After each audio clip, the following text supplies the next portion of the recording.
রাসূলুল্লাহ সাল্লাল্লাহু আলাইহি ওয়াসাল্লাম বনি তামিমের ওই যুবককে ডাক দিয়ে বলেন, ও যুবক, তোমার যেরকম মাতা পিতা নাই, তুমি যেরকম এতিম, আমিও এই দুনিয়ার মধ্যে এতিম হয়ে জন্মগ্রহণ করেছি।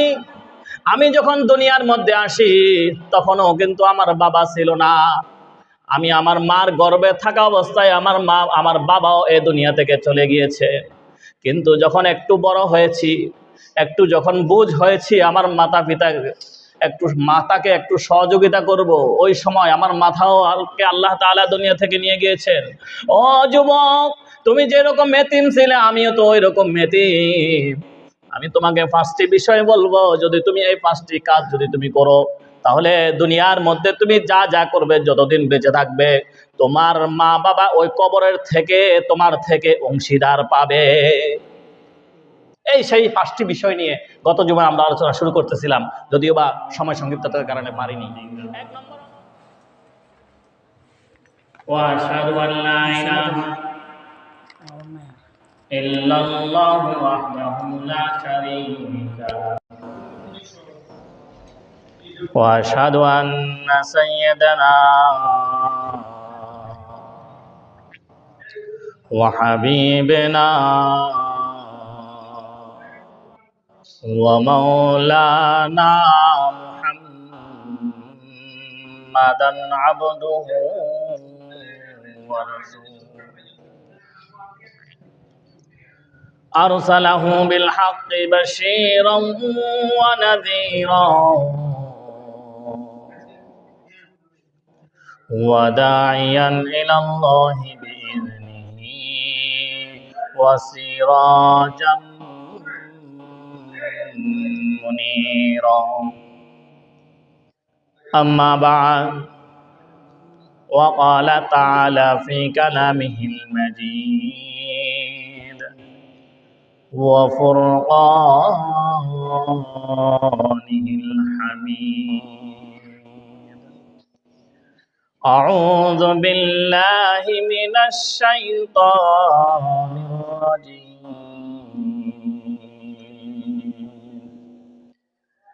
بسم الله الرحمن الرحيم. وإذا أخذنا ميثاق بني إسرائيل لا تعبدون إلا الله وبالوالدين إحسانا. وقال تعالى: وقضى ربك ألا تعبدوا إلا إياه وبالوالدين إحسانا واخفض لهما جناح الذل من الرحمة وقل رب ارحمهما كما ربياني صغيرا. وقال تعالى: ما كان محمد أبا أحد من رجالكم ولكن رسول الله وخاتم النبيين وكان الله بكل شيء عليما. إن الله وملائكته يصلون على النبي يا أيها الذين آمنوا صلوا عليه وسلموا تسليما. فلا والعلا كشف التجى بجمالي حسنت جميع خصالي صلوا عليه وآله اللهم صل على محمد وعلى آل محمد كما صليت على إبراهيم وعلى آل إبراهيم إنك حميد مجيد اللهم بارك على محمد وعلى آل محمد كما باركت على إبراهيم وعلى آل إبراهيم إنك حميد مجيد الحمد لله মহান রব্বুল আলামিনের দরবারে অসংখ্য অসংখ্য শুকরিয়া যে মহান রব্বুল আলামিন আমাকে এবং আপনাদের সকলকে দুনিয়াবি ব্যক্তিগত পারিবারিক সামাজিক সকল ধরনের কাজ থেকে পৃথক করে মহান রব্বুল আলামিনের একটি গুরুত্বপূর্ণ দিনে, একটি গুরুত্বপূর্ণ সময়ে, একটি গুরুত্বপূর্ণ মুহূর্তে আল্লাহ তাআলার একটি আদেশকে পালনার্থে সকলে আমরা আগে আগে এসে বসতে পেরেছি। এজন্য মহান রব্বুল আলামিনের দরবারে অন্তরস্থল থেকে শুকরিয়া আদায় করি, বলি আলহামদুলিল্লাহ। আমরা আজ কয়েক জমা আমরা ধারাবাহিকভাবে একটি আলোচনা করতেছিলাম বিররুল ওয়ালিদাইন নিয়ে, মাতা পিতার সাথে সদাচরণ সম্পর্কে। একজন সন্তানের জন্য কতটুকু কর্তব্য যে তার মাতা পিতার সাথে কি পরিমাণ ব্যবহার করবে। এর পরবর্তীতে আসবে আলোচনার ধারাবাহিকতায় মাতা পিতার জন্য কতটুকু দায়িত্ব তার সন্তানের সাথে কি আচরণ করবে। এখন আমাদের যে আলোচনাটা চলছে সেটা হলো সন্তান মাতা পিতার সাথে কি আচরণ করবে সে বিষয়গুলো নিয়ে। আল্লাহর রাসূল আমাদেরকে কি শিক্ষা দিয়েছিলেন, হাদিসের মধ্যে কি বলেছেন, কোরআনের মধ্যে কি বলেছেন, মাতা পিতার সাথে সদাচরণ সম্পর্কে আল্লাহ পাক রব্বুল আলামিন কোরআন মাজিদের অসংখ্য অসংখ্য জায়গায় এই বিষয়ে বর্ণনা আছে।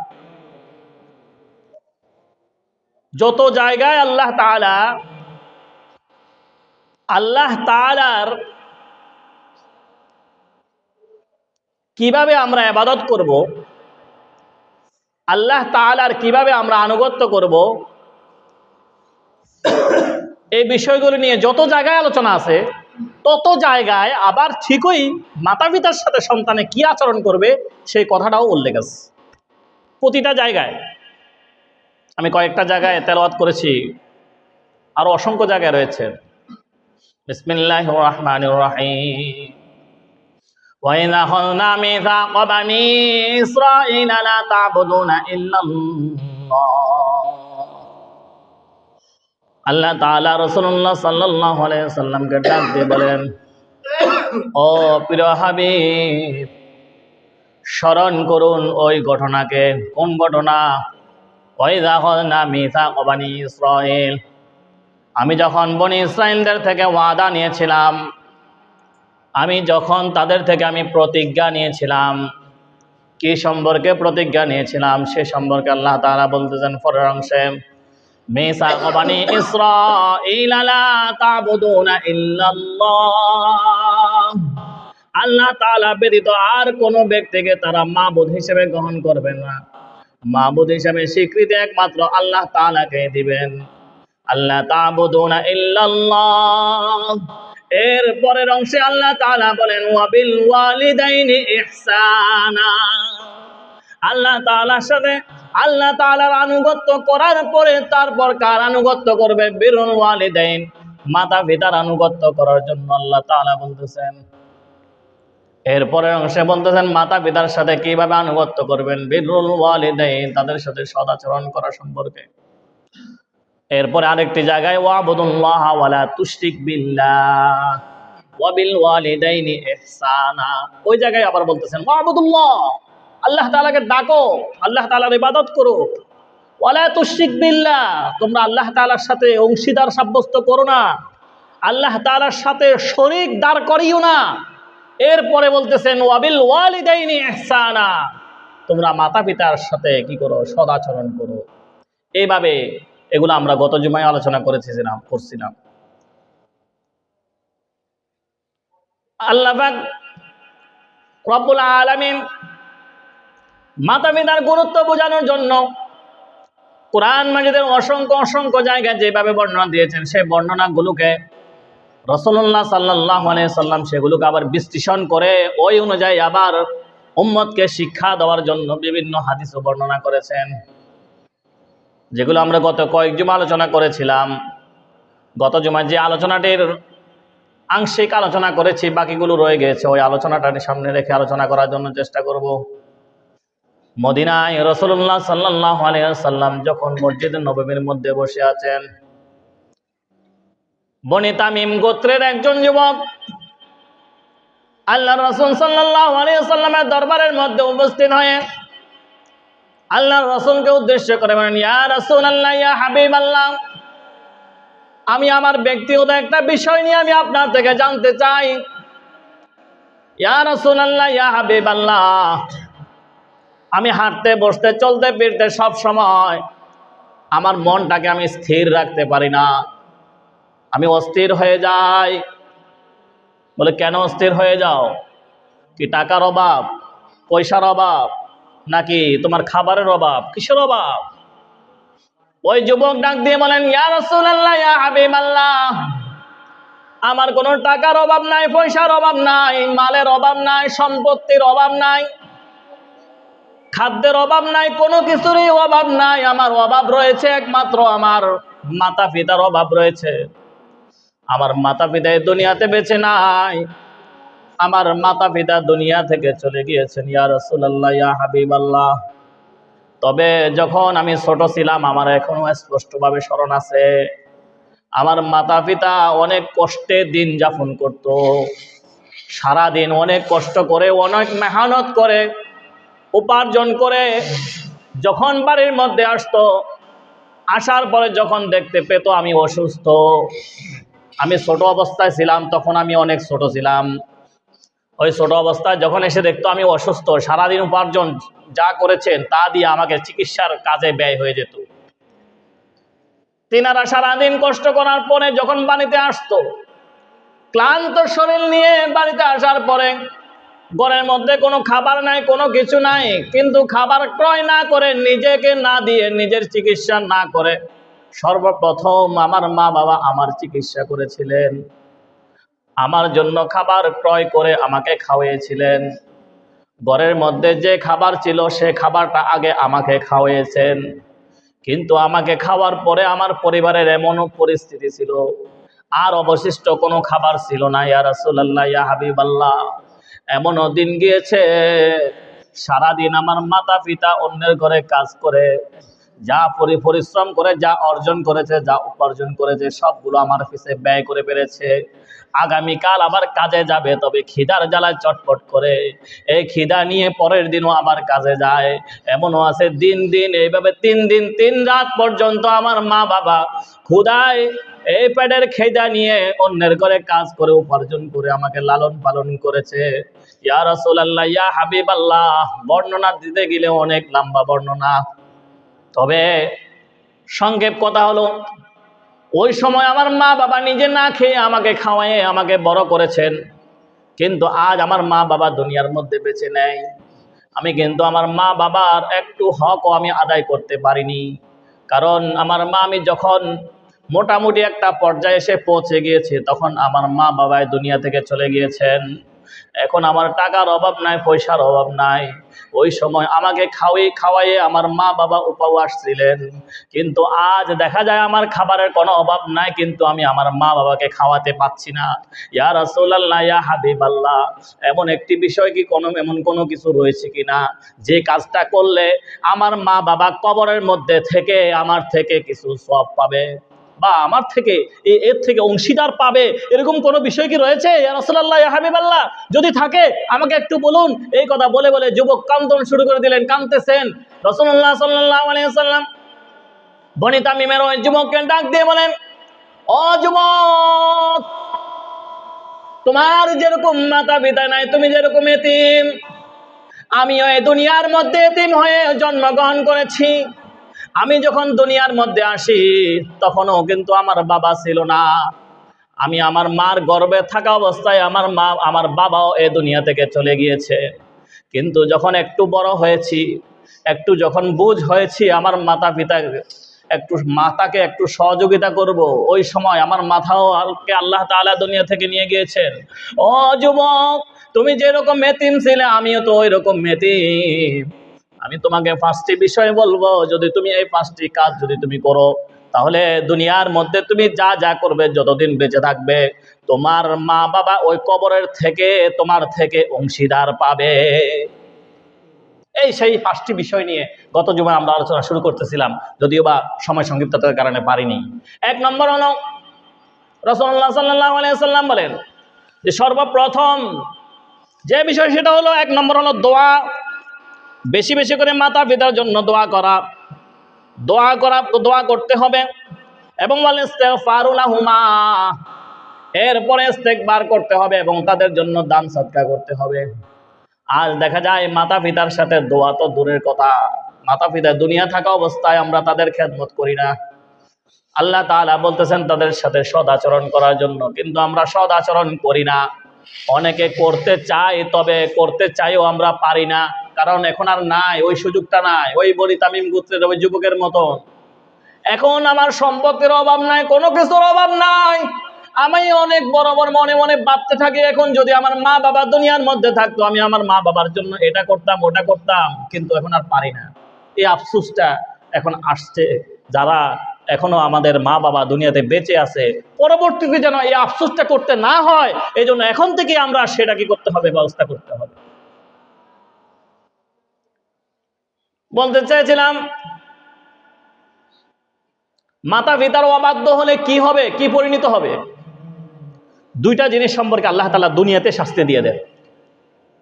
একটা হলো জালেম, যিনি জালেম, অন্যের প্রতি জুলুম করে, তাকে আল্লাহ তাআলা দুনিয়ার মধ্যে লাঞ্ছিত করে।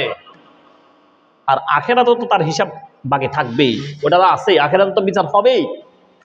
দুনিয়ায় থাকা অবস্থায় তার বিচার করবে, তাকে লাঞ্ছিত করবে, তাকে দেশ ছাড়া করবে।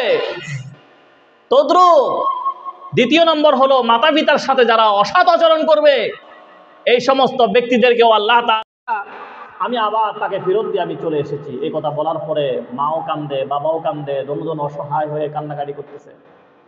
মা ডাক দিয়ে বলেন, ও স্বামী গো, আমি তো আমার সন্তানের নিকট আমি টাকা চাই নাই, পয়সা চাই নাই, আমি শুধুমাত্র আমার সন্তানটাকে হালতের মধ্যে রয়েছেন, শুধু আমি ওই হালতটা দেখতে চেয়েছিলাম।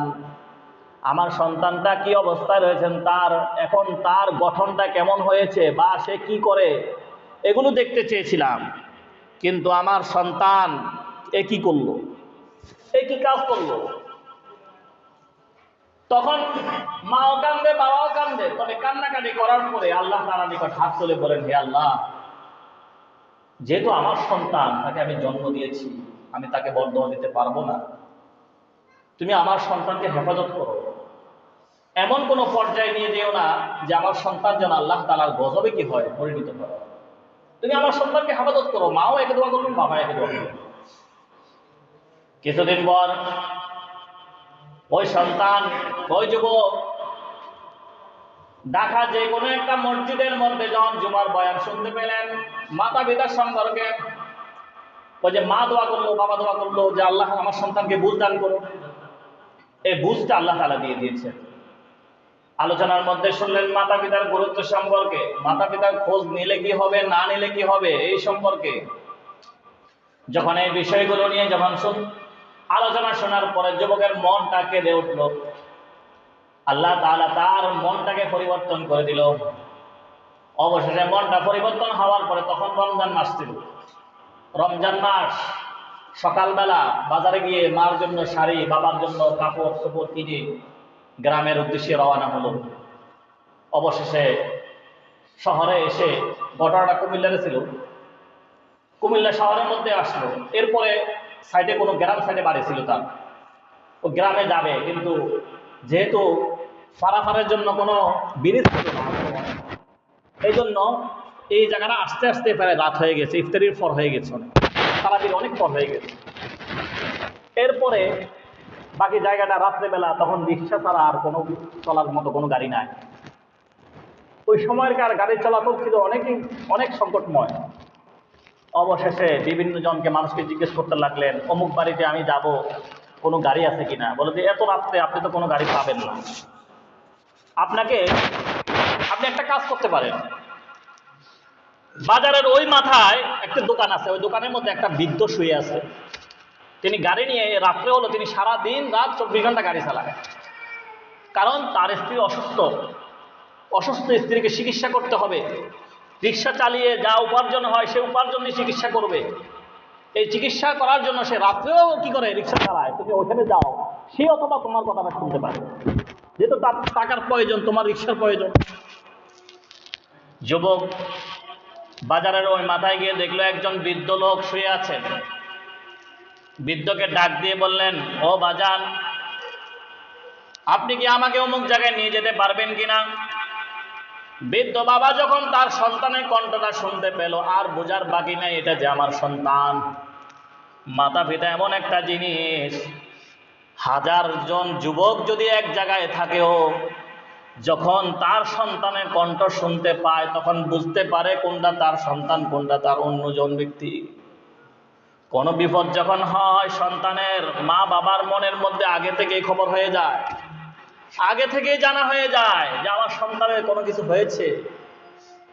তদ্রূপ বাবা যখন দেখলেন তার সন্তান তাকে ডাক দিচ্ছে, উঠে দেখতেছেন যেটা ভাবলেন সেটাই হয়েছে। অবশেষে একটা মাফলার নিয়ে শীতকাল, মুখটাকে ভালো মতো ডেকে যে সন্তানের জন্য চিনতে না পারে, সামনের দিকে এগিয়ে গেলেন, বললেন যে আমার আপনার রিক্সাটা প্রয়োজন। কই যাবেন? বলছে অমুক জায়গায় যাব। বাবা তখন আরো খুশি হয়ে গেলেন, তার মানে আমার বাড়িতে যাচ্ছে। এই কথা শুনে তবে সন্তানকে পরিচয় দেন নাই, যদি আমার বাড়িতে না যায় এই জন্য পরিচয় দেন নাই। একবার পরিচয় দিতে গিয়ে অপমানিত হয়েছেন, এই জন্য আর পরিচয় না দিয়ে রিক্সা নিয়ে রওনা দিলেন। বাড়ির কাছাকাছি চলে গেছে, মেন রোড থেকে বাড়ির দিকে ফিরবে, এই মুহূর্তে অন্য দিক থেকে একটা গাড়ি এসে মেরে দিল। ওই যুবক সাথে সাথে রিক্সা থেকে পড়ে গিয়ে বেহুশ হয়ে গেল। কিন্তু বাবার কোনো সমস্যা হয়নি, বাবা ছিটকে গিয়ে অন্য জায়গায় গিয়ে পড়ল। অবশেষে তাকে যে কোনো প্রকারে বাবা তার সন্তানকে উঠিয়ে নিয়ে বাড়িতে নিয়ে গেল। নেওয়ার পরে এত রাত্রে কোথায় নিয়ে যাবে, ভোর রাত্রে সেহরি খাওয়ার আগ মুহূর্তে করে বাড়িতে নেওয়ার পরে ঘরের দরজা থেকে যখন ডাক দেয়, মা করে ডাক দেয়, অথচ মা অসুস্থ বিছানার মধ্যে শুয়ে আছেন। আজকে অনেক দিন ধরে বিছানা থেকে লড়াচড়া করতে পারে না। যখন সন্তানের আওয়াজ শুনতে পেলেন, 100% থেকে 50% সুস্থ হয়ে গেলেন। বিছানা থেকে উঠেই বলতেছেন, আরে এটা আমার মনে হয় সন্তানের আওয়াজ, মনে হয় যেন এই কান্নাটা আমার সন্তানের কান্নার আওয়াজ। দৌড়িয়ে আসলেন, এসে দেখেন তার সন্তানের এক পাও নাই, এক হাত নাই। অবশেষে বাবাও কান্দে, মাও কান্দে, মা খুশিও কান্দে, তবে সন্তানের দিকে যখন তাকায় তখন আবার মনটা অনেক নরম হয়ে যায়। আরে আমার সন্তানের একটা হাত চলে গেল, একটি পাও চলে গেল। কিন্তু আবার যখন সন্তান এসেছে এটা জানতে পেরে আবার খুশি হয়ে যায়, আজকে এতদিন পর আমার সন্তান এসেছে। এত কষ্ট দিয়েছে মা বাবাকে বেইজ্জতি করে তাড়িয়ে দিয়েছিল, কিন্তু আজকে চাইলে মা বাবাও তাকে তাড়িয়ে দিতে পারত, কিন্তু না। এটার নাম হলো মা, এটার নাম হলো বাবা। আর এই মা বাবার সাথে আল্লাহ তাআলা বলতেছেন বিররুল ওয়ালিদাইন, এই মা বাবাকে খেদমত করার জন্য আল্লাহ তাআলা কোরআনের অসংখ্য জায়গায় বলতেছেন। এই সেই মা বাবা, যে মা বাবার কাছে সন্তান যদি ল্যাঙ্গও হয়ে যায়, যদি পঙ্গু হয়ে যায়, যদি প্রতিবন্ধীও হয়ে যায়, কিন্তু এই সন্তান বাবার জন্য আদরের সন্তান। সন্তান কখনো মা বাবার জন্য পর হয় না, সন্তান কখনো মা বাবার জন্য বোঝা হয় না। ও যুবক, তোমার জন্য যদি তুমি যদি তোমার মা বাবার জন্য বোঝা না হও, তোমার কাছে কেন তোমার মা বাবা বৃদ্ধ বয়সে বোঝা হয়ে যায়? তোমার বউয়ের কথা শুনে তুমি তোমার বৃদ্ধ বাবাকে তুমি কি করতে পারো না? সময় দিতে পারো না। বৃদ্ধ হয়ে গিয়েছেন, একটু কষ্ট পায়, কিন্তু এই কষ্টের কারণে দেখা যায় তুমি কি করো, একটু কাশে, শীতকালে বৃদ্ধ যারা একটু কাশানি তারা ইয়া করা লাগে, কিন্তু একটা পর্যায়ে বউয়ের কথা শুনে আমরা বৃদ্ধ বাবাকে আমরা কি করি, দম খাই। এই সারা রাত তো তুমি কাশতেছো, তোমার কাশানির জন্য আমরা ঘুমাতে পারতেছি না। এইভাবে বিভিন্নভাবে আমরা মাতা পিতাকে আমরা কষ্ট দিয়ে থাকি। কিন্তু এই মা বাবা, যখন আমি ছোট ছিলাম, বাচ্চা ছিলাম, দুধের শিশু ছিলাম, একটি বারের জন্য আমাকে ঘরের মধ্যে একা একা শোয়ে কোথাও যেতেন না। শীতকাল, শীতের সময় রাত্রিবেলা আপনি ঘুমাচ্ছেন, বাবা তো ঘুমাচ্ছে, অনেক সময় আমরা বাবারা অনেক সময় ঘুমাই, কিন্তু মারা একটু পর পর উঠে সন্তানের শরীরের নিচে হাত দিয়ে দেখে সন্তান কোনো প্রস্রাব করেছে কিনা।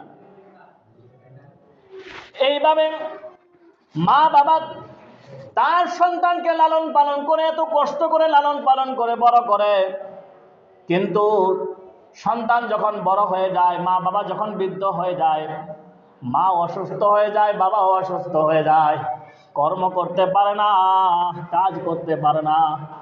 বৃদ্ধ বাবার বউয়ের কথা শুনে সেই বৃদ্ধ বাবাকে এমনও রয়েছে বর্তমানে বৃদ্ধাশ্রম।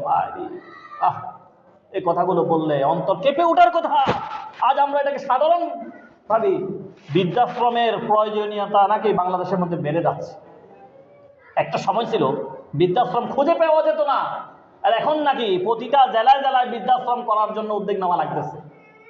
প্রতিটা জেলায় না, প্রতিটা জেলায় তো আছে, প্রতিটা থানা থানায় এখন করার জন্য উদ্যোগ নিচ্ছে। কারণ কি? এটার কারণ একমাত্র, বৃদ্ধাশ্রমে তোমার মা বাবাকে কেন রাখতে হবে? তোমার মা বাবা তোমাকে লালন পালন করেছিল ছোট থাকতে, এত কষ্ট করে লালন পালন করেছে, বৃদ্ধ হয়ে গিয়েছে, তোমার ঘরের মধ্যে তোমার মা বাবার একটা রুম জায়গা হয় না, তাকে খেদমত করার জন্য তোমার এতটুকু সময় নাই তোমার, তুমি কেমন হয়ে গেছো? এই জন্য আল্লাহ তাআলা এই মা বাবা, কারণ সন্তানের জন্য মা বাবা হলো অনেক বড় নিয়ামত। আর এই সন্তান বড় হওয়ার পিছনে মা বাবা যদি সন্তানের জন্য যদি পরিশ্রম না করত, এই সন্তান কখনোই এত বড় হতো না। আর যদি আমরা এই জন্য আল্লাহ তাআলা কিন্তু কোরআনের অসংখ্য জায়গায় শুধু এই কথাটা, আল্লাহ তাআলার আনুগত্যের কথা বলার পর পরে অংশের মধ্যে মা বাবার আনুগত্যের কথা বলেছেন। আনিশকুর লিল্লাহ বিররুল ওয়ালিদাইন, এটাও একটা জায়গায় আছে। এভাবে কোরআনের অসংখ্য জায়গায় যে তোমরা কি করো, আমার শুকরিয়া আদায় করো, এবং তোমার এরপরে মাতা পিতার শুকরিয়া আদায় করো। কিন্তু আমরা কি করি? আমরা মাতা পিতাকে কষ্ট দেয়, একটু ঝাড়ি মারি। কারণ তুমি যখন বাবু ছিলে, ছোট ছিলে, তুমি কত কান্নাকাটি করছো, কত মা বাবা কত কষ্ট দিয়েছ। তোমার মা বাবা বলতেন, আরে সে ছোট বাচ্চা ছেলে, এমন করবেই, স্বাভাবিক। এটা বলে নিজে বুঝ দিয়েছেন। একটা লাঠি দিয়ে হঠাৎ করে এসে পিছন দিয়ে বাড়ি দিয়ে ফেলছেন, আপনি কিন্তু অনেক আঘাত পেয়েছেন, কিন্তু আপনি বলেন কি, আমার পিচ্ছি ছেলে, বোঝে না, অবুঝ ছেলে। কিন্তু বৃদ্ধ বাবা যখন বৃদ্ধ হয়ে যায়, সন্তান যেরকম ছোট থাকতে বোঝে না, অবুঝ হয়ে যায়, বৃদ্ধ বাবা এবং মা তারাও যখন যত বয়স হয়ে যায় তারাও তত অবুঝ হয়ে যায়। ছোটকালে যদি তোমাকে লালন পালন অবুঝ হিসাবে যদি তোমার কষ্টগুলো মেনে নিতে পারে, বড় হওয়ার পরে তুমি কেন তোমার মা বাবাকে অবুঝ হিসাবে বলে তুমি তোমার মা বাবার কষ্টগুলো কেন মেনে নিতে পারো না? ও যুবক, কেন পারো না? আল্লাহ রাসূল বলেছেন, এই 5টি কাজ যারা করবেন, মাতা পিতা দুনিয়ায় না থাকলেও তার প্রত্যেকটা কাজের থেকে বিনিময় মাতা পিতা পাবে। সর্বপ্রথম যে বিষয়টি আমি আপনাদের সামনে বলেছেন সেটা হলো দোয়া করা। এরপরের 2 নম্বর হলো আল্লাহ রাসূল সাল্লাল্লাহু আলাইহি সাল্লাম বলেছেন মাতা পিতার নামে দান সদকা করা, বেশি বেশি দান করা, সদকা করা। 3 নম্বর হলো মাতা পিতা দুনিয়ায় থাকা অবস্থায় যদি কোনো অন্যায় করে থাকে, কারো জায়গা মেরে দিয়েছেন, কারো টাকা মেরে দিয়েছেন, বা টাকা হালত নিয়ে ইন্তেকাল করে ফেলেছেন, যে কোনোভাবে হোক, বা অন্যের জায়গায় ঠেলতে ঠেলতে অন্য জায়গায় অংশটুকু নিয়ে নিয়েছেন, মা বাবা এটা ভুল করে গিয়েছেন, তবে আপনার উচিত হবে মা বাবা ইন্তেকাল করার পরে যার জায়গা তাকে বুঝিয়ে দেওয়া। মা বাবা যে জায়গায় অন্যায়গুলো করেছেন সেগুলোকে সংশোধন করার জন্য চেষ্টা করা, এটা সন্তানের কর্তব্য, সন্তানের জন্য এটা দায়িত্ব হয়ে যায়। এটা যদি কেউ করে থাকে তাহলে মা বাবা যে অন্যায়টা করেছিল, অন্যের জায়গা মেরে দিয়ে যে অন্যায়টা করেছিল, আপনি তার জায়গা তাকে আবার ফেরত দিয়ে যদি আপনি এটা আপনার মা বাবার জন্য আপনি অনেক রহম করেছেন, এটা আপনার মা বাবার জন্য রহম হবে।